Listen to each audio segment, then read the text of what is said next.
Hello friends, अस्सलाम वालेकुम। मैं एम के शबीर आप सबका खैर मकदम करता हूं और हाथ से खिदमत हूं एक और नए वीडियो के साथ। जेटेट 125 और 68 के लिए दोनों के लिए ही इम्पॉर्टेंट वीडियो है और इम्पॉर्टेंट सेशन होने जा रहा है। मीर तकी मीर की बात करें, अगर सिलेबस की बात करें तो मीर तकी मीर आपको चाहे सिलेबस अभी का हो या फिर चेंज हो, तब भी मीर तकी मीर आपके टॉपिक में होगा ही होगा। और रही बात जो है सिलेबस चेंज होने की, तो अभी इस पर गौर व फिक्र किया जा रहा है। पता नहीं अब इस पर कब डिसीजन होगा। बिल्कुल कहें कि गैर यकीनी तौर पर कुछ कहा यकीनी तौर पर जो है कुछ कहा नहीं जा सकता है। और लेकिन आपको ऑलरेडी ये सारे टॉपिक्स पढ़ने ही पड़ेंगे। और रही बात टॉपिक्स क्लियर करने की, तो जेटेट में पहले भी जो सिलेबस हम लोग को दिया गया है वो टॉपिक क्लियर नहीं है, और शायद अगर चेंज हो गया है तो टॉपिक क्लियर हो तो बहुत फ़ायदेमंद रहता। तो फ्रेंड्स, ये मुश्तरका वीडियो है मीर तकी मीर। और ख़ास करके हम लोग जो इसमें देखेंगे हालात ज़िंदगी देखेंगे, और उसके बाद जो हम लोग देखने जा रहे हैं इनकी गज़ल जो शामिल निसाब है क्लास 9th में, उसको देखेंगे। उसको भी थोड़ा सा देख लेंगे, 1 मिनट 2 मिनट का वक्त लगेगा, उसमें ज़्यादा वक्त नहीं लगेगा। तो फ्रेंड्स, आइए बिना किसी ताख़ीर के हम लोग देखते हैं इस वीडियो को। तो सबसे पहले मीर तकी मीर की बात करें हम लोग, तो मीर तकी मीर जो है, ये मीर क्या है? मीर मोहम्मद तकी, इसका असल नाम जान लीजिए। मीर मोहम्मद तकी, इसका असल नाम क्या था? मीर मोहम्मद तकी। और ये मीर क्या है? तखल्लुस है। क्या है? तखल्लुस है। तखल्लुस किसको कहा जाता है? शायर अपने गज़ल में जो मक्ता का शेर होता है, जो आखिरी शेर उमूमन होता है, मक्ता का शेर, उसमें अपना जो छोटा नाम, शॉर्ट नेम यूज करता है, उसको क्या कहते हैं? तखल्लुस कहते हैं। अब मीर तकी मीर साहब की पैदाइश के बारे में जान लीजिए। तो 1723 ईस्वी सन में। कब? 1723 ईस्वी सन में हुआ। कहाँ पर हुआ? आगरा में। कहाँ पर हुआ? आगरा में। 1723 ईस्वी सन में आगरा में इनकी पैदाइश हुई। और 1810 ईस्वी सन लखनऊ में, 1810 ईस्वी सन लखनऊ में इनका इंतकाल हुआ। तो फ्रेंड्स, ये तो आप उनकी पैदाइश के बारे में थी। अब आइए देखते हैं, मीर तकी मीर आगरे में पैदा हुए। उनके वालिद दरवेश सिफत इंसान थे। मीर को 9 उम्री में उनके वालिद का इंतकाल हो गया। फिर मीर दिल्ली आ गए और यहाँ तवील अरसे तक रहे। यहाँ खान आरजू की सोहबतों ने उनके ज़ौक़, शेर और इल्म को तरक्की दी, और बहुत जल्द वह दिल्ली की नुमाया शोरा में गिने जाने लगे। दिल्ली में उन्होंने अच्छे और बुरे दोनों तरह के दिन गुजारे। अपने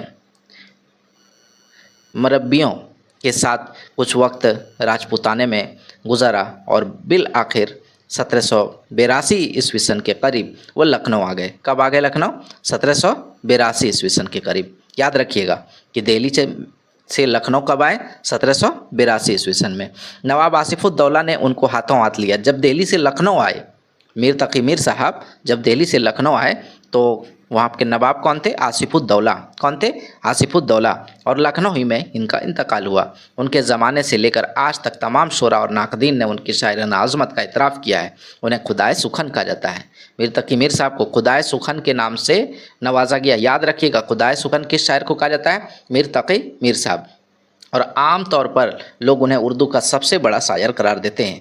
मीर की बड़ाई इसमें है कि उन्होंने ज़िंदगी के दूसरे पहलुओं को भी अपनी शायरी में इतनी ही खूबी से जगह दी है जिस खूबी से वो रंजो गम की बात करते हैं। उनकी शायरी बज़ाहिर सादा है, लेकिन उसमें फ़िक्र की गहराई है। उनके शेर दिल को छूते हैं।